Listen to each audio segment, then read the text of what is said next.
Mercredi 26 juillet 2023, mercredi 26 mars 2025. Voilà 20 mois, jour pour jour, que le Conseil national pour la sauvegarde de la patrie,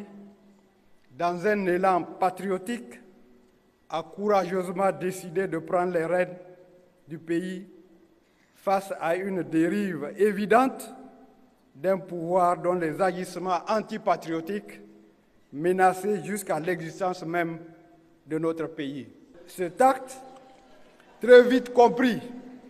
et fortement soutenu par une très grande majorité de notre population qui y a très tôt vu l'occasion de recouvrer une souveraineté confisquée par des prédateurs extérieurs soutenus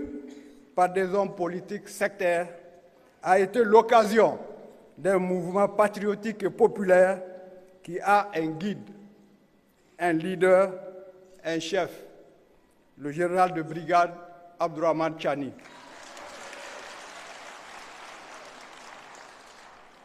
C'est donc cet homme, ce digne fils du Niger, ce militaire providentiel que nous célébrons aujourd'hui. C'est également pourquoi, à ma qualité de ministre de la Défense nationale, j'ai l'agréable plaisir, l'insigne honneur et le devoir de m'exprimer pour vous éclairer un peu plus sur l'homme du 26 juillet 2023, ce soldat aux multiples mérites à l'occasion de cette cérémonie d'élévation au grade de général d'armée. En effet, si la cérémonie qui nous réunit ce jour constitue la première étape dans la mise en œuvre des conclusions issues des Assises nationales de la refondation, conformément aux engagements pris par le président du Conseil national pour la sauvegarde de la patrie de jouer sa partition et de répondre aux aspirations du peuple, elle est aussi pour nous la consécration d'un combattant, d'un homme d'honneur. Nous nous devons donc de célébrer avec toute la solennité requise notre frère d'armes, dont les faits d'armes sont indiscutables. Aujourd'hui, homme d'État,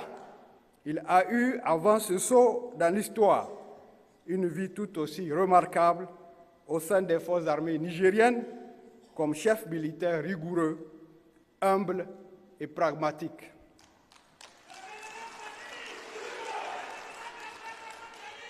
Distingués invités, mesdames et messieurs, le héros national que nous célébrons en ce jour chargé de symboles est né à Toukounous, Filingué, où il fréquenta l'école primaire et le collège d'enseignement général, puis les lycées Issa Korombe et Kassai à Niamey, avant d'intégrer les forces armées nigériennes comme engagé volontaire en 1984. Très vite remarqué par la hiérarchie pour son sérieux et sa rigueur militaire, il fut sélectionné et mis en route sur Thiès, au Sénégal, d'où, après de brillantes études à l'École nationale des officiers d'actifs, est sorti sous-lieutenant le 1er octobre 1991. Il entama alors une longue et exaltante carrière d'officier d'actifs, effectua plusieurs stages et formations à l'étranger, tous couronnés de succès. Il effectua, entre autres, le cours des capitaines à l'École royale d'infanterie de Berguérir, au Maroc, le cours d'état-major à Koulikoro, au Mali, et le cours de la sécurité internationale au College of International Security Affairs, Fort Knacder, à Washington. Nanti de toutes ces qualifications, après avoir partagé son savoir et son savoir-faire dans les centres d'instruction de Tondibia et d'Agadez, il a servi dans plusieurs unités des forces armées nigériennes. Ainsi, de 1993 à 2011, il exerça tous les commandements, de lieutenant-chef de section d'infanterie à commandant de zone, en servant dans les garnisons de Niamey, Tondibia, Agadez, Ungurti, Gingimi, Dirikou et Zender.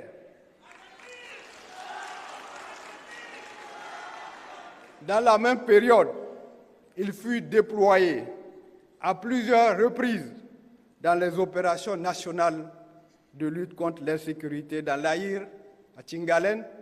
et dans le lac Tchad. Il occupa dans le même temps plusieurs fonctions de haut niveau dans les états-majors, notamment dans les structures en charge de la planification et de la conduite des opérations. Mais